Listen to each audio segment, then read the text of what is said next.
Congratulations on the purchase of your new Club K Spin Right spinner. For many years, the spinner has helped millions of softball players develop the proper techniques in overhand throwing and more specifically in the position of pitching and learning the movement pitches, mastering the spin that's really going to help a pitcher get that true movement that they desire to go to the highest level. The spinner is a great tool because it gives the pitcher instant feedback. When you release this spinner, it's going to show you exact angles of the ball at release, and that's going to be very helpful. So this is a training tool in mastering the pitches initially, mastering the fundamentals of overhand throwing initially, and also taking them all the way back. You have the exact size and weight of a 12-inch softball, regulation softball, in this spinner, so it's going to allow you to go through, throw at full distance, full speed, no harm done, and see if you're doing things correctly. We're going to use the spinner two different ways with our grip. One is a two-finger grip. We're going to put two fingers, your peace sign goes on the edge, your thumb also goes on the edge with the two-finger grip.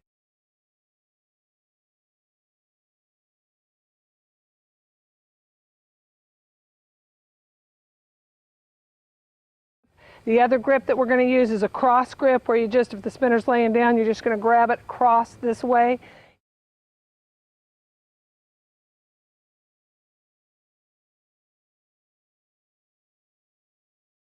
The other thing that you have in the spinner is you have both sets of seams that are on the softball. You have the close set and then you have the wide set. So however you position your fingers on the softball to throw movement pitches or throw a fastball, you can find those seams along the edge. You want to get used to doing that.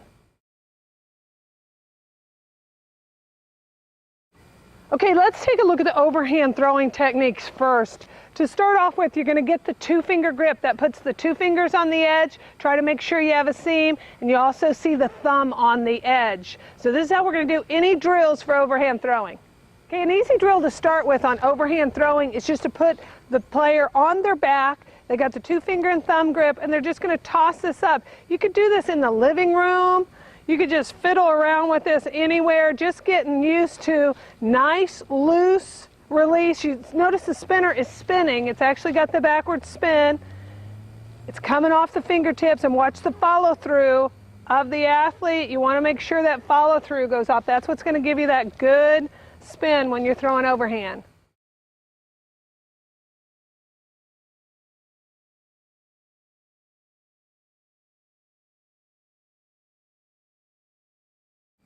So with overhand throwing, just like a normal throwing progression with the ball, you would start the pitcher on one knee. She's going to work on just wrist snap. You see her holding the ball up high, making sure that she gets her elbow up. She's coming top to bottom. You see that good 12 to 6 spin. And all she's working on right now is just wrist snap and just making sure everything's good angle, good spin, nice, loose, and flexible.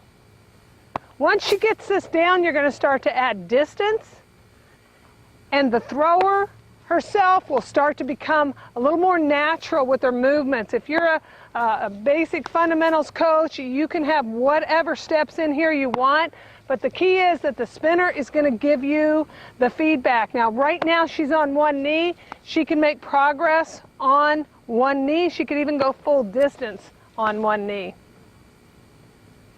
The one thing you want to pay attention to is as she starts to get more distance and more speed, you're going to see the spinner with a little bit of an angle. It won't be just perfect straight up and down because the arm itself is not coming just perfectly from high to low, but it'll have about an 11 to 7 spin on a little bit of an angle, and that's fine. You just want to make sure that you are seeing rotation of the spinner. A lot of throwers, a lot of young athletes don't use the wrist snap when they're first learning to throw. So you would see the spinner coming just no spin, even if it was standing upright. So good spin and good angle. From the one knee position, the pitcher will stand up.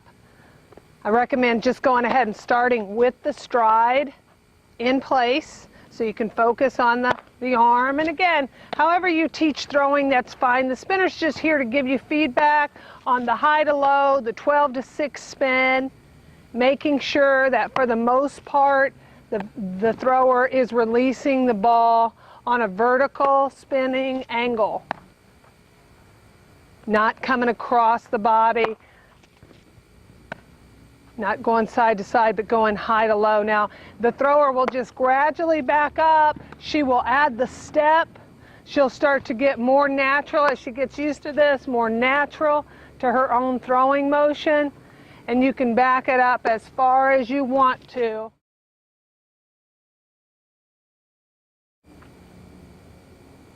Okay, now let's look at the spinner for pitching. First of all, the fastball. Go ahead with your 2-finger grip, just like you did on overhand throwing. Thumb on one edge, 2 fingers on the other. Try to make sure you get a seam. And all you're looking for the fastball is for that ball just to go right off the end of the fingertip. So just opposite of the overhand throw, for the fastball underhand, you're going to see 6 to 12 spin, but you're still going to see this vertical coming at you. A real good way to practice this for young pitchers is just toss the ball up in the air. If you don't have 6 to 12 spin on your fastball, you're compromising your overall speed. So once you get this, you could toss it even higher if you want to. Practice, work on that until you get comfortable, and then you can just start tossing it out. Again, if you want to lock it in, kneel down. And there's nothing wrong with kneeling down, but I'm just looking at the vertical movement of this. I can back up, making sure I'm still getting good spin.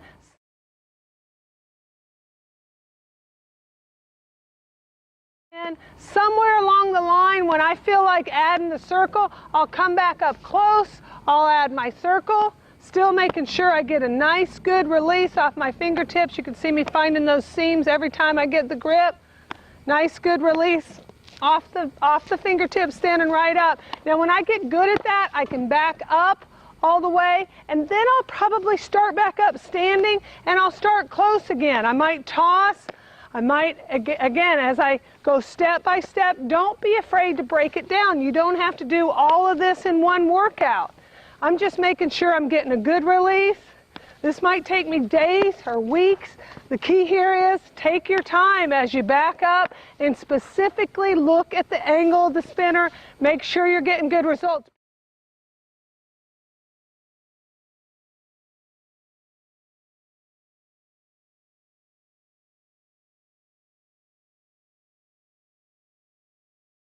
Pitchers who let the ball come off the side of their index finger are losing speed. When you do that with the spinner, it's going to fly like this, flat side coming towards you.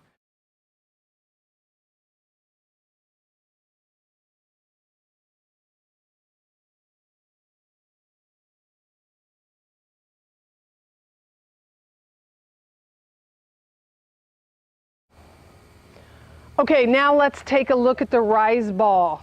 For the rise ball, you're going to go with the cross grip. Where the spinner is flat, you just grip right across. If you have a particular set of seams you like, find them. If you like to dig or roll that finger, you can still do it on the edge of the spinner. Main thing we're trying to do, this is the toughest spin to master for the majority of pitchers. Take your time, make your progress slow with this thing, and make sure you get it right. Speed of spin matters. That's going to be the severity of your movement. So once you get it, you want to work on getting it faster, tightening up that spin, making it go a little quicker. But take your time, and when you're practicing this, make sure that I've got my stride on my power line, my back foot, I'm all lined up. I don't want to just sloppily practice this incorrectly and now there's home and I'm really working on doing the wrong spin. I want to get my feet set and work on it. But again, real easy. I can do this around the house. But the first thing I'm going to do is just practice here. Now the other thing I can do, step 2, add the circle and see if I can still do it nice and slow, spin it to myself. Nice and slow, spin it to myself. Following self-spin standing, take a knee and again start close to the catcher.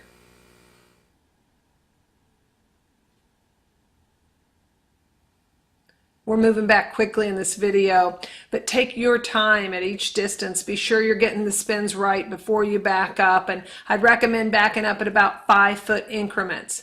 The thing with kneeling down is that you're locking in that lower body. That's really going to help you reduce your margin for error.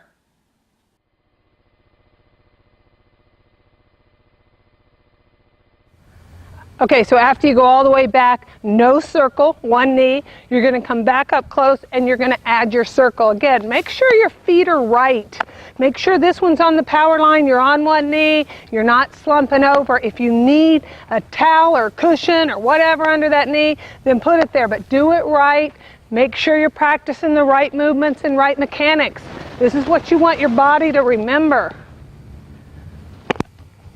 So I'm gradually backing up. My lower body is quiet. My upper body just gets to take advantage of making the right movements, getting the good spin. Next step forward is to come back up. I'm going to stay standing, but I am going to put my feet stationary, no circle. So you can see how baby step progress I'm making here, but I really think after teaching so many players this pitch, if you get it right the first time, don't allow yourself to make all those mistakes. If you just take your time and get it right the first time, then you won't spend years with that screw spinning rise ball that won't jump for you. So take your time, make the progress when you're ready to make the progress. Notice I still don't have steps in. From here, if I want to add something like a nice little easy step, that's okay. I just don't need to get all here and put my wind up in. I just want to keep it simple while I'm learning this mechanic, which is a difficult mechanic to begin with. Okay, from all the way back here, no circle, what am I going to do? I'm coming back up close and I'm going to add my circle, still keeping my body, lower body, quiet and still. When I get good at this, I will gradually move up, move back, one step at a time I'm working on here. Still no stride, just working on the spin. This is not going to happen this quickly for you. It's going to take days, it's going to take months. If you're diligent with it, you'll get it. If you're not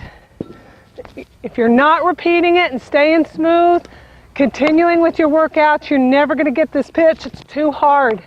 Okay? Now let's add a little bit of a step like we did with the half circle. I'm going to just put my feet together, stay open, add my step. Remember, size and weight of the spinner are accurate. So you can practice with this just like a real ball. Nothing's going to hurt you. I'm helping myself out by giving myself this open stance to start with. Just a 3/4 stance. Not a lot of rotation in my upper body. The next thing I'm going to do is add my step. Okay, so maybe I'm going to start up a few steps. Now I'm going to add my step here. I still don't need to get crazy with my wind up. I want to make sure I find the seams I like on here. And I'm going to gradually back up to my full distance and eventually my full speed with this spinner. Still got it.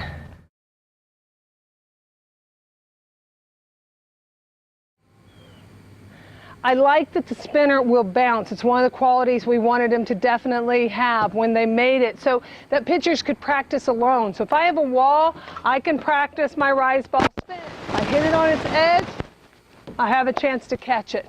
If I make the mistakes, then I'm going to be chasing it. But I can get hours of practice in here by myself, which is what you need when you're learning spins.